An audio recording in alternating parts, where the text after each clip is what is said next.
Salutations everybody, it is Matty here today, sitting down for the most agreeable time of the year. The best games of the year, the worst games of the year. This is my list, and it's the time where we all exchange e-hugs and we go, I understand and respect your list. I have no animosity towards you, and here's my list, right? Ladies and gentlemen, remember, this is just my list. It doesn't have to be yours, but I encourage you to express your thoughts down below. If you disagree with it, that's totally cool with me. Express your thoughts down below. With that, if you're new here, you're into gaming, you're into these types of conversations, consider subscribing. Hit the bell notification if you've been around here for a while. Don't want to miss any uploads. And now we sit down to talk about the top 5 worst games of 2022. Just a small briefer here before we get started. Normally, I define these videos on top 5 worst games or top 5 worst and most disappointing. Last year, we did top 5 worst and most disappointing games of 2021. And you know what? I gotta be real with you all. This year had a lot of great games. It had a lot of stinkers, like huge stinkers that absolutely upset me and ruined my day for multiple days in a row. So with that, we are indeed talking about the top 5 worst games, bar none, of 2022. With that, let's begin with number 5.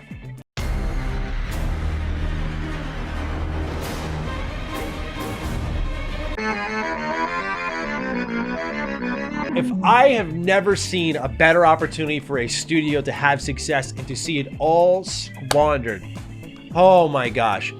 We have to have a whole conversation about the general AAA games industry just failing upwards because of being a product of nepotism, where people who I think shouldn't be writing stories are writing stories for characters that are celebrated by millions around the globe, but there doesn't seem to be a clear understanding of the cast of characters that they are working with.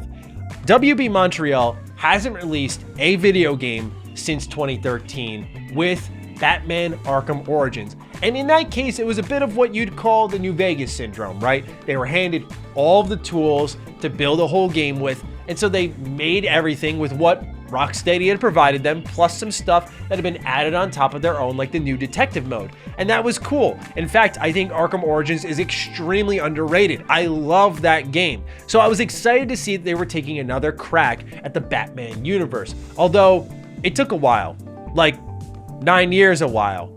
And here we are now, and it's one of the worst games of the year. I just can't believe that this is what we got after all this time. The premise was exciting. You didn't have Batman in the mix. You had Batgirl, Jason Todd, for God's sakes, as Red Hood. Oh my God, finally. We had Nightwing, we had a Robin, and all of them are uniting to fill the void that's been created by Batman, because with him gone, crime rate is rising, and these heroes need to rise and fill this void before it's too late. And I feel like that premise alone just sells the game. That plus co-op and an open world, oh my God, perfect.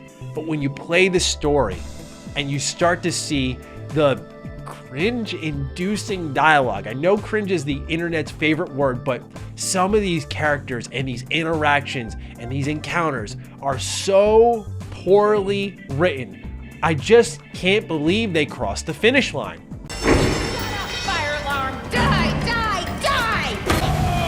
The average temperature of something lights on fire is between 424 and 475 Fahrenheit. Hey, look up here! I'm a professor of setting stuff on fire! Smash match!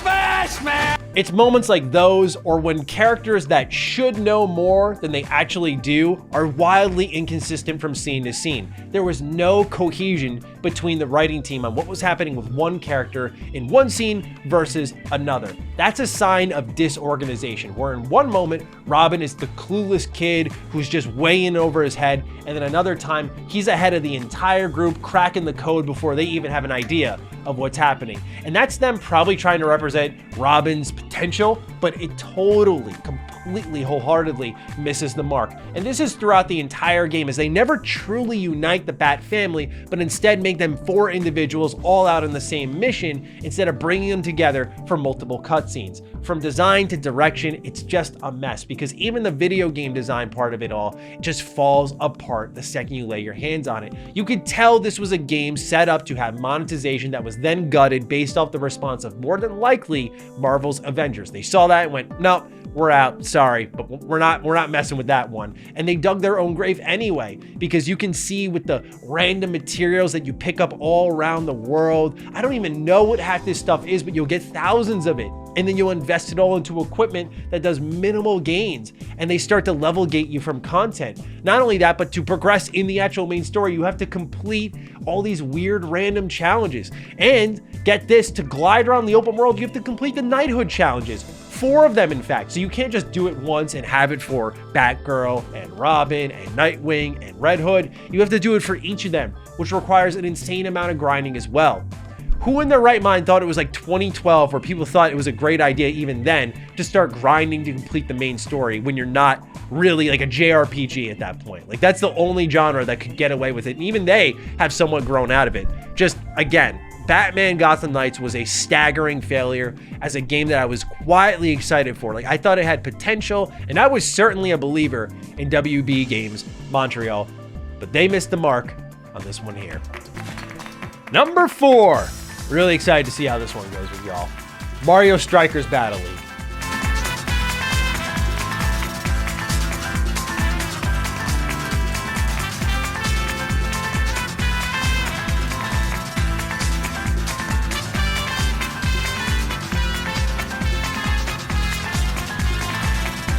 Look, I know what some of y'all are going to say when you see this. What? It's not broken. It's not buggy. Touche on that one. I'll get to that in a moment. But I know some people are going to hit their hold the phone button on Mario Strikers Battle League. It is humiliating as all hell that Nintendo, a company with this much cash, released a skeleton of a video game in 2022. You can argue to me all day that Mario Strikers Battle League is mechanically sound, and I will hear you out. But then we get into the AI, which barely defends you or cooperates with you. The goalie AI, which is straight up broken, where you can just kick it into the goal from literally the halfway mark in the field. The second you touch the ball, if you shoot it from a specific spot, you can put it in the net. Okay, that's competition. Imagine doing that online. That sounds like a lot of fun.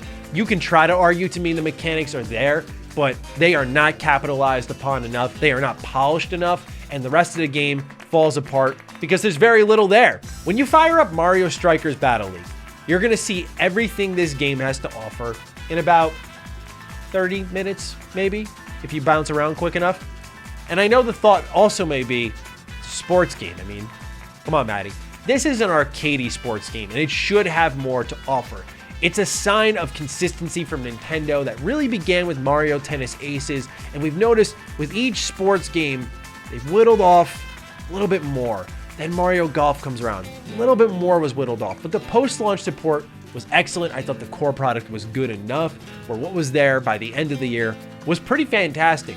And I wanted to hold my tongue on Mario Strikers Battle League to see if history would repeat itself, because at least at the end of the day, if we get something good, filled with content, you can kind of not turn a blind eye to it, but you can be like, all right, this is Nintendo being Nintendo, whatever. But for me, from start to the finish of the year, Mario Strikers Battle League was bad when it came out. It was hollow when it came out with very little content and very little mechanics. And then you get to the end of the year where they add a couple of arenas, a couple of playable characters. Does that really even matter when every arena, whether it's a snow one or a sand one, plays pretty much exactly the same? Does it really matter if every character comes into the game, if they all play the exact same outside of speed and the way they shoot the ball, if you can literally score from any angle because the AI is broken? None of this matters, and they never tackled the core issues with the game after launch. So when you play it at launch and you learn, for example, like, you can build a club with your friends. Oh, that sounds great. All right, let's do that. That sounds good. Let me get my friends involved. Oh, I can only play with one other friend online. Whose idea was this? I know sometimes these things that we think are simple as gamers are much more complex behind the scenes, but that's when you just don't do the mode. Oh, we can't achieve having a club of 4 and letting you play with your 3 other friends, including yourself. Okay, we probably shouldn't do this, but they do it anyway. And I don't get it. So yeah, the club mode and the online play was lackluster. Because of that, you couldn't get all your friends together, only one additional friend. Why did it exist like this? Why did it come out like this is beyond me. And when you get into the barren product in itself, Nintendo needs to have a strong bounce back in whatever next sports game they do, which is probably going to be a baseball game because this game needed a career mode. It needed a more robust tournament mode. I mean, I look at what EA Sports Big did with FIFA Street and how fun that was with like its global tour mode and its career mode and everything. Like, you can have your exhibitions which just lean on the core product, but there has to be stuff around it. But with this game, there was none of that. Like, even the customization and the equipment you throw on your characters felt minimal in the terms of impact at best, just because, again, of the glitches that allowed you to score, the lack of mechanics on the pitch, and plus it was a really easy game, so there was no true investment from me to get into the thick of things because it was all surface level. This game is the definition of surface level in 2022. And that's why it's at number 4. But at number 3, things are about to get interesting.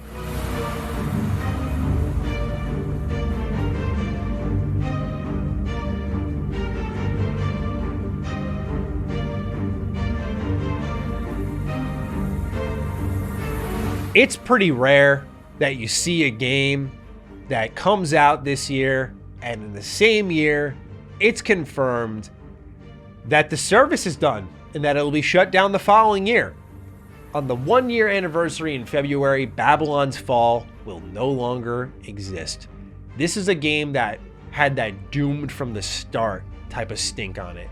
It was Platinum Games, notoriously a single-player action game developer, working on a live service game that incorporated multiplayer mechanics with a sluggish looking combat system. And when I played it, it was absolutely everything that I had feared.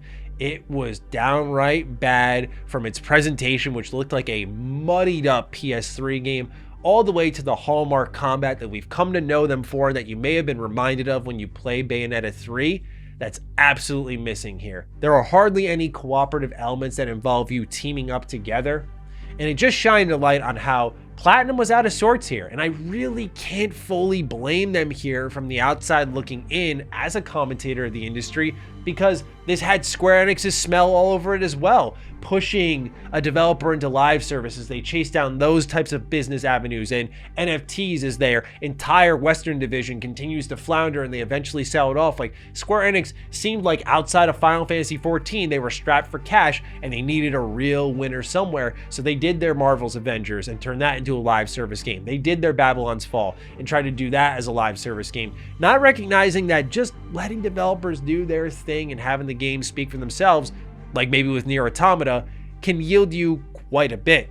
This is a collective failure, not only on support, but on preparation for launch. I mean, the fact that they just did not recognize this thing's dead in the water and canceled it. And normally I'm all for the developers seeing out their vision, and I respect that they tried to give it a try, but this game was straight up DOA. I'm talking sub 200 players on launch day. That has to be so gut-wrenching. Imagine what the beta was like even. I mean, it had to be so upsetting to know, wow, we spent all this time and all this money on this game and only a couple of hundred people showed out on Steam for launch day. That is insane. And it's because the game was not only ugly, but it was also very low production values. The cutscenes were almost these weird watercolor paintings that were very blurry. You could just tell this game was compensating all over the place. And the combat, which you can almost forgive any shortcoming of Platinum Games for if their combat shows up, wasn't really there. There wasn't that fluidity that we know, that elegant dance that you sort of do when you're playing a Platinum game. You know what I'm talking about? The rhythm from dodging to switching weapons to attacking your enemy. That type of feel is just not here. When you look at it next to things like Astral Chain and Bayonetta, it's not even close. And it's also a really sad story because I want Platinum Games to have a winner. You know, Astral Chain was my game of the year in 2019. I love Platinum. You know, Nier Automata was my game of the year in 2017, and I know Yoko Taro was responsible for the story there, but Platinum had an involvement on the action there, and it was beautiful. It was a wonderful marriage of talent there. Platinum has so much potential. It was really sad to see them roll out this dead product and have them shut it down before it was even a year old. They deserve better, but unfortunately, it does land in my top 3 worst games of the year. Number 2 gave me an existential crisis. And if you watched the review, you saw it happen in real time. Saints Row, man. Saints Row.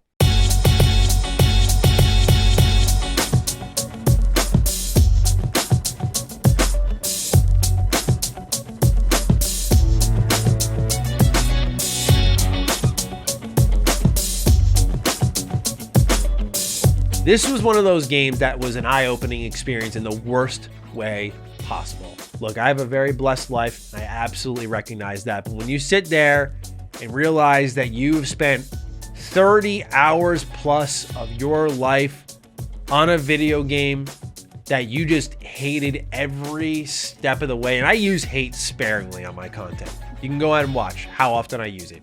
It's almost never. But I hated my time with Saints Row. When I was done, I was thinking, that is just hours of my life that I spent that I'll never, ever get back. At least for some of these terrible games I played this year that I'm talking about here, they were short-lived experiences. But Saints Row will probably stick with me forever as a moment in my gaming career where I recognize, like, when a game is this bad, I don't even think I need to beat it for my own sanity, because at this certain point in the game, when I got to the final mission and I had to retry again and again and again and again and again, not because of my own skill, but because the game would either crash, bug out, or the mechanics wouldn't work, it was like, no, you're gonna let me finish, at least let me finish this game for all I've put into it. This was a downright miserable experience. The best way to define Saints Row is it is a technically broken and creatively bankrupt game that shows no signs of any developer knowledge that anyone knows what makes a Saints Row game Saints Row. You know, when I think of Saints Row, I think of college students in debt, and the way they pay it off is by starting up a gang. I love that goofy writing, don't you? No, this is nothing like what Saints Row once was. Whether you're talking about the edgy era in the early 360 days or the more dark humor era of Saints Row 3 and 4 later on, this game just doesn't seem to have respected or played or even looked at those older games. It has no idea what exactly the legacy of Saints Row was, downright even into some of the mission design. Look, much like other games I mentioned, such as Babylon's Fall, where you could almost wipe away all the problems if that combat is there and it's good. With Saints Row, I feel like if the story doesn't work or whatever, that's fine. I mean, we had stories where they were running around with giant penises and weird costumes and getting in UFOs and all this stuff. So look, you don't really need a sensible, deep, dark story or anything like that. If you have mission design that just evokes the word fun, then that is all that is really necessary in a Saints Row game. And the fact that they couldn't even get creative there with the weapons, with the vehicles, it just felt bad to play because the controls were so poor and everything was broken anywhere you looked, whether it be on a technical level with the draw distance, the flickering, to cutscenes bugging out, missions bugging out, not completing, game crashing. It was endless. And even with 200 fixes coming to the game in a recent patch, none of that matters to me because you can put 800 fixes in for all I care, but fixes on a bug front do not repair the lack of creativity that this game had across its missions, weapons, and even its writing. Whatever you will say about Saints Row, I will hear you out, but you cannot tell me that that series was not written in a witty way. And when you look at what happened here with Volition and Saints Row, I just scratch my head. Did nobody take a look at any old Saints Row games and go, oh, okay, like I can see the tone here they're going for, or I can see how they delivered those lines. You don't have to copy them, but you can observe and understand why people fell in love with it and channel that into your new vision. I mean, I remember when this game was announced and we knew it was going to be a soft reboot of sorts. We were like, okay, this is kind of good because GTA, we haven't seen one in a while. Like maybe they're going to go back to the older, darker type of Saints Row. And the timing is perfect because there's hardly any GTA clones. And it comes out and it's goofy and you're a little disappointed, but you're like, let's just accept it as it is. Goofy Saints Row has been fun. And it just doesn't deliver anywhere. So Saints Row, absolutely one of the worst games I played this year, but not the worst. That's this one right here. The month was February when I played this game, but I just remember it like it was yesterday. For all I hated about Saints Row, at least this game that I'm talking about here today was only a nice 3-hour story, but it was the worst 3 hours I could have spent this entire year. And I threw out my back and had such bad pain I had to go to the hospital, and I think I enjoyed that more than my time with Crossfire X.